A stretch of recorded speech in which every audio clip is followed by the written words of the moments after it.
गणेश चतुर्थी व्रत की कथाएं और कहानियाँ। भाद्रपद माह के शुक्ल पक्ष की चतुर्थी को गणेश चतुर्थी या गणेश चौथ मनाई जाती है। जो भी लोग गणेश चतुर्थी का व्रत रखते हैं उन्हें गणेश चतुर्थी व्रत कथा सुननी चाहिए। इस दिन गणेश चतुर्थी व्रत कथा सुनने का विशेष महत्व माना गया है। जो भी व्यक्ति गणेश चतुर्थी व्रत का व्रत पूरे विधि विधान से करके गणेश चतुर्थी व्रत कथा सुनते हैं उनके जीवन में सुख समृद्धि और खुशहाली का आगमन होता है। आज हम आपके समक्ष गणेश चतुर्थी व्रत की 3 मुख्य कथाएं प्रस्तुत करने जा रहे हैं। आशा है कि आपको पसंद आएंगी। गणेश चतुर्थी व्रत की पहली कथा। कथा के अनुसार एक बार भगवान शंकर और माता पार्वती नर्मदा नदी के निकट बैठे थे। वहाँ देवी पार्वती ने भगवान भोलेनाथ से समय व्यतीत करने के लिए चौपड़ खेलने को कहा। मगर भगवान शंकर चौपड़ खेलने के लिए तो तैयार हो गए, परंतु इस खेल में हार जीत का फैसला कौन करेगा, इसका प्रश्न उठा। इसके जवाब में भगवान भोलेनाथ ने कुछ तिनके एकत्रित कर उसका पुतला बना दिया। उस पुतले की प्राण प्रतिष्ठा कर दी और पुतले से कहा कि बेटा, हम चौपड़ खेलना चाहते हैं, परंतु हमारी हार जीत का फैसला करने वाला कोई नहीं है, इसलिए तुम बताना कि हम में से कौन हारा और कौन जीता।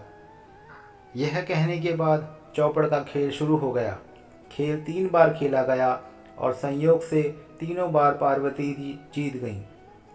खेल के समाप्त होने पर बालक से हार जीत का फैसला करने के लिए कहा गया, तो बालक ने महादेव को विजयी बताया। यह सुनकर माता पार्वती क्रोधित हो गईं और उन्होंने क्रोध में आकर बालक को लंगड़ा होने व कीचड़ में पड़े रहने का श्राप दे दिया। बालक ने माता से माफ़ी मांगी और कहा कि मुझसे अज्ञानतावश ऐसा हुआ, मैंने किसी द्वेष में ऐसा नहीं किया। बालक के क्षमा मांगने पर माता ने कहा कि यहाँ गणेश पूजन के लिए नाग कन्याएं आएंगी, उनके कहे अनुसार तुम गणेश व्रत करो, ऐसा करने से तुम मुझे प्राप्त करोगे। यह कहकर माता भगवान शिव के साथ कैलाश पर्वत चली गईं। ठीक 1 वर्ष बाद उस स्थान पर नाग कन्याएं आईं। नाग कन्याओं से श्री गणेश के व्रत की विधि मालूम करने पर उस बालक ने 21 दिन लगातार गणेश जी का व्रत किया। उसकी श्रद्धा देखकर गणेश जी प्रसन्न हो गए और श्री गणेश जी ने बालक को मनोवांछित फल मांगने के लिए कहा। बालक ने कहा कि हे विनायक, मुझे इतनी शक्ति प्रदान कीजिए कि मैं अपने पैरों से चलकर अपने माता पिता के साथ कैलाश पर्वत पर पहुंच सकूं और वह यह देख प्रसन्न हो। बालक को यह वरदान दे श्री गणेश अंतर्ध्यान हो गए। बालक इसके बाद कैलाश पर्वत पर गया और अपने कैलाश पर्वत पर पहुंचने की कथा उसने भगवान महादेव को सुनाई। उस दिन से माता पार्वती शिव जी से विमुख हो गई। देवी के रुष्ट होने पर भगवान शंकर ने भी बालक के बताए अनुसार श्री गणेश का व्रत 21 दिन तक किया। इसके प्रभाव से माता के मन से भगवान भोलेनाथ के लिए जो नाराजगी थी वह समाप्त हो गई। यह व्रत विधि भगवान शंकर ने माता पार्वती को बताई। यह सुन माता पार्वती के मन में भी अपने पुत्र कार्तिकेय से मिलने की इच्छा जागृत हुई। माता ने भी 21 दिन तक श्री गणेश व्रत किया और दूर्वा, पुष्प और लड्डुओं से श्री गणेश जी का पूजन किया। व्रत के 21वें दिन कार्तिकेय स्वयं पार्वती जी से मिलने आ गए। उस दिन से श्री गणेश चतुर्थी का व्रत मनोकामना पूरी करने वाला व्रत माना जाता है। गणेश चतुर्थी व्रत की दूसरी कथा। एक समय भगवान विष्णु और माता लक्ष्मी के विवाह की तैयारियां चल रही थी। इसमें सभी देवी देवताओं को निमंत्रित किया गया, लेकिन विघ्नहर्ता गणेश जी को निमंत्रण नहीं भेजा गया। सभी देवता अपनी पत्नियों के साथ विवाह में आए, लेकिन गणेश जी उपस्थित नहीं थे। ऐसा देखकर देवताओं ने भगवान विष्णु से इसका कारण पूछा। उन्होंने कहा कि भगवान शिव और पार्वती को निमंत्रण भेजा है।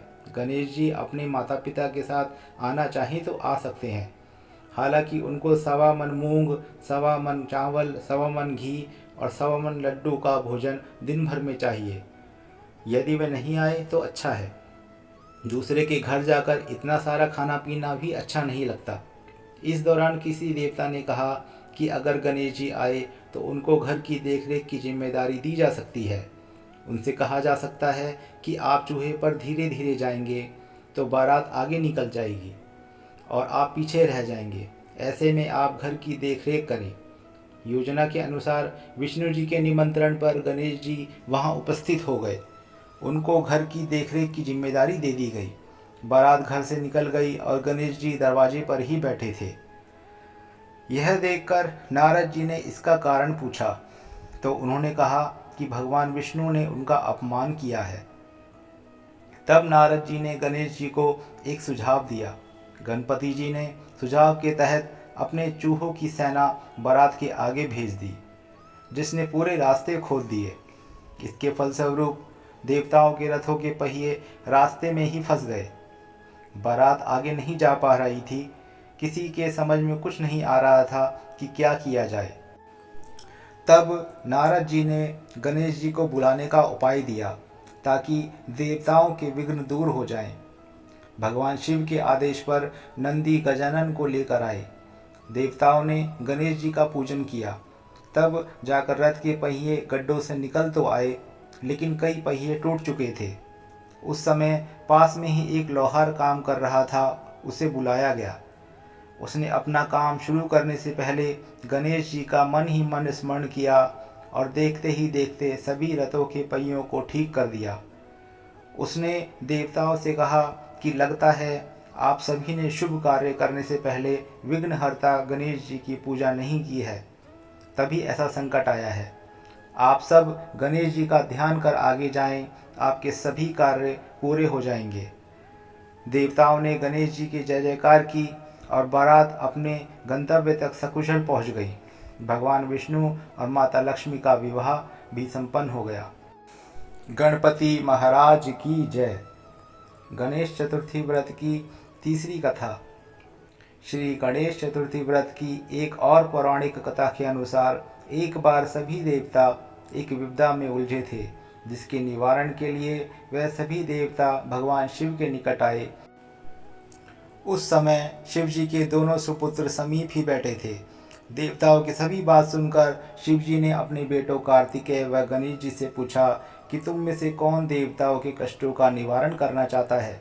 इस पर दोनों ने स्वयं को इस कार्य के लिए सक्षम बताया।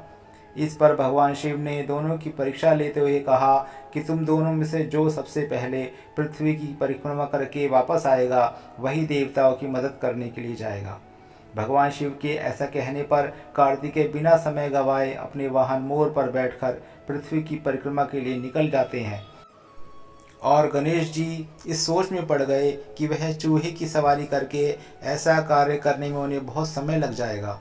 तभी उन्हें अपनी सोच समझ से एक उपाय सूझा। गणेश जी अपने स्थान से उठे और अपने माता पिता की 7 बार परिक्रमा करके उनके समीप आकर बैठ गए।